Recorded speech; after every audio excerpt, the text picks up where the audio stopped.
Right. तो बच्चों अब तक जो हमने पिछली सीरीज बनाई सी की, वो सीरीज हमने स्विच केस के बारे में बनाई थी, बराबर। और उस स्विच केस के लास्ट वीडियो में हमने गो टू स्टेटमेंट भी समझा था, बराबर। तो उसमें हमको ये भी समझ में आया था कि गो टू स्टेटमेंट से आप अपवर्ड या डाउनवर्ड जंप कर सकते हैं, है ना। इसलिए तो goto statement is also called as jump statement. हाँ, अब हमारी यहां से ऑनवर्ड्स एक जो पूरी अगेन सीरीज बनाएंगे लेक्चर की, वो होगी लूप के बारे में। ऑब्वियसली लूप तो समझना ही पड़ेगा, क्योंकि लूप के बगैर आपके कोई बड़े लॉजिक पॉसिबल नहीं है। इवन लूप के बिना तो आपका एरे का भी पूरा चैप्टर पॉसिबल नहीं है, बराबर। तो देखो तो आप लूप्स, राइट। तो loops are also called as iterative statements या also called as repetitive statements, बराबर। हाँ, एक बात अभी याद रखो बच्चों कि लूप्स या इटरेटिव स्टेटमेंट्स या रिपीटेटिव स्टेटमेंट्स, ऐसा नाम उसको क्यों दिया है? क्योंकि ये इटरेट करते हैं कुछ स्टेटमेंट्स पे। देखो बहुत सिंपल चीज समझा था कि अगर आपको कुछ स्टेटमेंट्स कंटिन्यूअसली एक से ज्यादा बार एग्जीक्यूट करवाने हैं, तो आप उसको मल्टीपल टाइम्स कॉपी पेस्ट करके लिख सकते हैं, बराबर। हाँ, जैसे मैं आपको एग्जांपल दूं तो कि अगर आपको प्रिंट एफ हेलो ऑल वाला स्टेटमेंट, या आप ऐसे समझोगे, मानो आपको हेलो ऑल 10 टाइम्स स्क्रीन पे चाहिए, तो हेलो ऑल 10 टाइम्स स्क्रीन पे लिखने के लिए एक बहुत सिंपल ऑप्शन है कि आप एक बार प्रिपेयर कर लो प्रिंट एफ हेलो ऑल, और फिर इसी को कॉपी करके आप उसे 10 बार पेस्ट करते जाओ। अब जब ये प्रोग्राम आप रन करोगे तो आपको 10 टाइम्स हेलो ऑल आएगा। हाँ, पर ये प्रॉब्लम होगा कि आपने 10 टाइम्स हेलो ऑल लिखा तो आपका प्रोग्राम का कंपाइल टाइम बढ़ेगा, बराबर। ऑब्वियसली एरर चेक करते टाइम उसे ज्यादा नंबर ऑफ स्टेटमेंट्स में एरर चेक करनी पड़ेगी। भले ना आपने कॉपी पेस्ट किया, फिर भी कंपाइलर को थोड़ी मालूम है कि आपने कॉपी पेस्ट किया। कंपाइलर तो हर एक स्टेटमेंट को इंडिपेंडेंटली कंपाइल करेगा। सो जितना कंपाइल करने में स्टेटमेंट ज्यादा, उतने आपके प्रोग्राम का कंपाइल टाइम भी ज्यादा, बराबर। तो कभी भी ऐसी प्रोसीजर आपको आउटपुट बताएगी, पर बेनिफिशियल भी है पर प्रिफरेबल नहीं। इसलिए आपको करना क्या चाहिए, सिंपल के आपका ये जो प्रिंट ऑफ हेलो ऑल है, इसको आप किसी लूप में या किसी इटरेटिव स्टेटमेंट में इंक्लूड कर लो। अब जितनी बार भी ये लूप इटरेट होगी यहां से गोल गोल, उतनी बार ही आपका हेलो ऑल एग्जीक्यूट होगा। जितनी बार हेलो ऑल एग्जीक्यूट होगा, उतनी बार आपको हेलो ऑल स्क्रीन पे भी आएगा। सो मेरा पर्पज है समझाने का कि कुछ भी स्टेटमेंट मल्टीपल टाइम्स लिखने के बदले आप उसको एक ही बार लिखो और उसके ऊपर से कंट्रोल्स ट्रांसफर करा दो, बराबर। तो ये पर्पज होता है लूप्स का कि हेलो ऑल को 10 टाइम्स कॉपी पेस्ट करने के बदले एक ही बार लिखो प्रिंट एफ, और उसके ऊपर से 10 बार कंट्रोल पास करो, बराबर।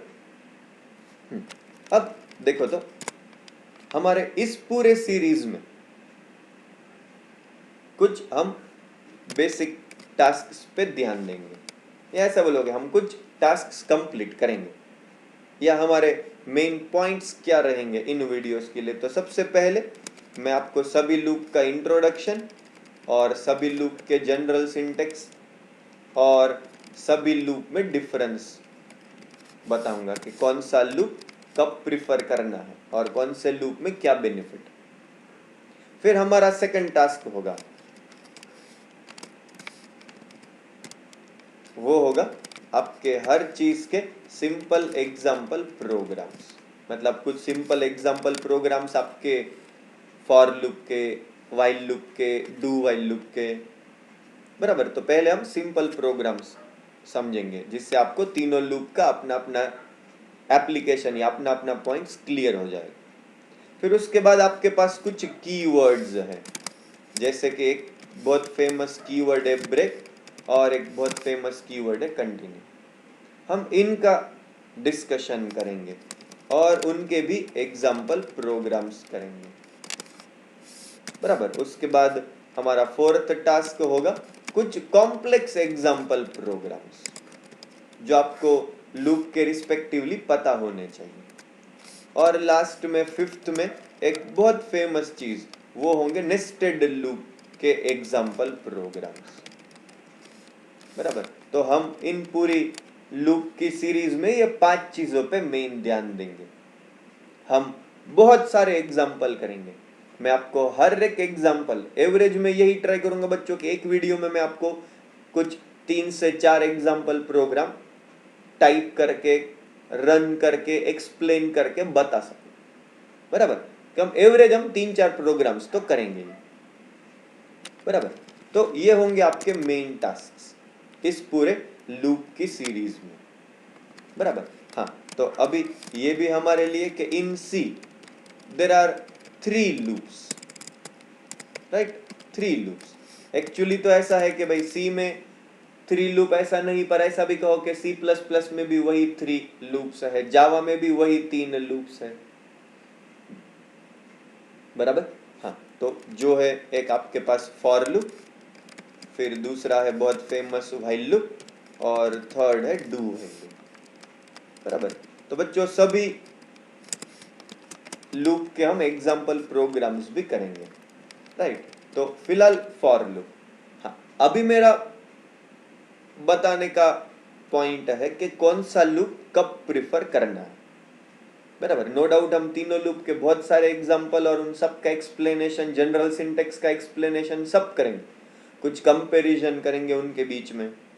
फिलहाल जो मुझे आपको बताना है कि फॉर लूप, तो हमको मालूम है कि हम फॉर लूप कब प्रिफर करते हैं, तो prefer for loop when numbers of iterations are already known. बराबर, मतलब जब आपको पहले से मालूम है कि कितने इटरेशन के बाद रिजल्ट आएगा, या फिर ऐसा बोलोगे आपको कितने इटरेशन का रिजल्ट चाहिए। देखो, जो हमने अभी पिछली बार में डिस्कशन किया कि वो हेलो ऑल 10 टाइम्स। बराबर, तो उस एग्जांपल में मुझे पहले से मालूम है कि मुझे हेलो ऑल कितनी बार स्क्रीन पे चाहिए, 10 टाइम्स। बराबर, तो अब उस केस में मुझे पहले से मालूम है ना कितनी बार इटरेशन करना है, तो उस एग्जांपल के लिए मैं प्रिफर करता था फॉर लूप, क्योंकि नंबर ऑफ इटरेशन पहले से मालूम। बराबर, सेकंड है while loop. So always remember कि prefer while loop when numbers of iterations are dependent on any internal condition or internal situation, तब आपको while loop प्रिफर करना चाहिए। जैसे कि मैं सिंपल एग्जांपल देता आपको कि माना आपने ऐसा प्रोग्राम लिखा कि आपको यूजर से एक एक कैरेक्टर इनपुट लेते जाना है कुछ टास्क परफॉर्म करने के लिए, और वो इनपुट आपको तब तक लेते जाना है जब तक आपको स्मॉल ए इनपुट नहीं आता। बराबर, तो अब आपको ये पता नहीं है कि यूजर कितना इनपुट देने के बाद स्मॉल ए इनपुट देने वाला है। बराबर, मतलब नंबर ऑफ इटरेशन आपको पहले से मालूम नहीं है ना। या फिर आप ऐसा समझो कि यूजर से तब तक कुछ नाम इनपुट लेने हैं, तब तक नाम इनपुट लेते जाओ जब तक कोई ऐसा नेम नहीं आता जिसमें 2 टाइम्स ए है। तो अब आपको पता नहीं है कि यूजर कितने नाम इनपुट करेगा और कितने नाम इनपुट होने के बाद 2 टाइम्स स्मॉल ए वाला नाम आएगा। बराबर, तो ऐसे केस में यू प्रिफर व्हाइल लूप जब नंबर ऑफ इटरेशन पहले से मालूम नहीं है या नंबर ऑफ इटरेशन को इंटरनल कंडीशन पे, इंटरनल सिचुएशन पे डिपेंड है। थर्ड है डू व्हाइल लूप। तो डू व्हाइल लूप कब प्रिफर करना है, तो आई राइट के prefer do while loop when you want to iterate the loop at least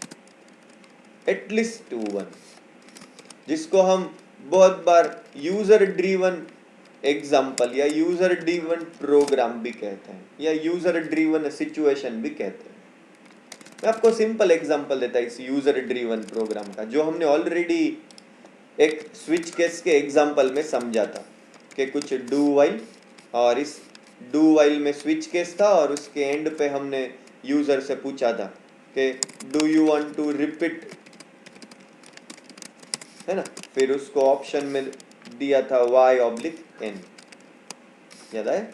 और फिर हम इसको इनपुट ले रहे थे scanf, sorry percent c comma m percent, और ये लूप तब तक चलेगी जब तक confirmation is equal to Y है, या फिर जब तक confirmation equal to capital Y. बराबर, याद है ना ये सिचुएशन में हमने डू वाइल क्यों प्रिफर किया था? क्योंकि ये एक यूजर ड्रिवन प्रोग्राम था। यूजर ड्रिवन प्रोग्राम का मतलब क्या? जिसमें यूजर डिसाइड करेगा कि उसको कितने टाइम्स तक इटरेशन करने हैं या कब इटरेशन रोक देना है। बराबर, तो इस तरीके के कन्फर्मेशन के साथ आप ये यूजर ड्रिवन प्रोग्राम बना सकते हैं। यही एग्जांपल को बाद में आपको याद है तो मैंने चेंज करके एग्जिट फंक्शन यूज किया था, तो वो भी अल्टीमेटली यूजर ड्रिवन ही था कि वो लूप तब तक चलती जाएगी जब तक यूजर 5 फॉर एग्जिट, मतलब जब तक यूजर 5 प्रेस नहीं करता था या 5 इनपुट नहीं देता था। याद है वो एग्जांपल? तो वो भी अल्टीमेटली एक यूजर ड्रिवन प्रोग्राम ही था जिसमें मैंने डू वाइल लूप यूज किया था। या ऐसा बोलो कि वो यूजर ड्रिवन था इसलिए डू वाइल यूज करना पड़ा था। बराबर, तो फिर से बोलूं तो बच्चों, हम अब पूरी एक लूप के ऊपर सीरीज बनाएंगे। बराबर, जिसमें हमारे ये 5 मेन टास्क होंगे, जिसमें हम सभी के general syntax, basic example, complex examples, break और कंटिन्यू, कीवर्ड्स विथ एग्जांपल और नेस्टेड लूप के बहुत इंटरेस्टिंग एग्जांपल बनाएंगे।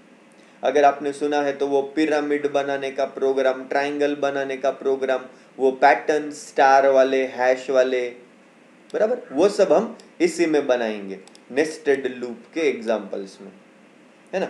और ये भी क्या, अभी सी में हमारे पास 3 लूप है, सी प्लस प्लस में भी, जावा में भी ऑब्वियसली, जो है फॉर लूप, व्हाइल लूप और डू व्हाइल लूप। बराबर, तो फॉर लूप हमको प्रिफर करना है जब नंबर ऑफ इटरेशंस ऑलरेडी मालूम। व्हाइल लूप प्रिफर करना है जब नंबर ऑफ इटरेशन किसी इंटरनल कंडीशन या इंटरनल सिचुएशन पे डिपेंड। और डू व्हाइल लूप यूज करना चाहिए या प्रिफर करना चाहिए अगर आपको कोई यूजर ड्रिवन प्रोग्राम बनाना है, या ऐसा बोलो जिसमें आपको एटलीस्ट एक इटरेशन तो चाहिए ही। बराबर, और ये एक छोटा सा एक इमीडिएट एग्जांपल कि जिसको हमने स्विच केस के दरमियान ऑलरेडी यूज कर लिया।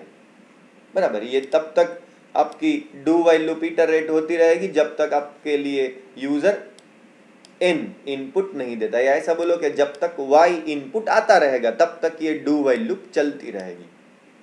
बराबर है। अब अगले वीडियो में हम सीधा शुरू ही करेंगे फॉर लूप के जनरल सिंटेक्स के साथ। हाँ बच्चों, मैं हर बार मैक्सिमम ट्राई करूंगा हर वीडियो में कि आपको 3 से 4 प्रोग्राम्स तो कम से कम कंपाइल करके, एक्सप्लेन करके, आउटपुट समझा के बनाऊं। बराबर, तो अगला वीडियो हम फॉर लूप के एक डिटेल्ड डिस्क्रिप्शन के साथ शुरू करेंगे। राइट।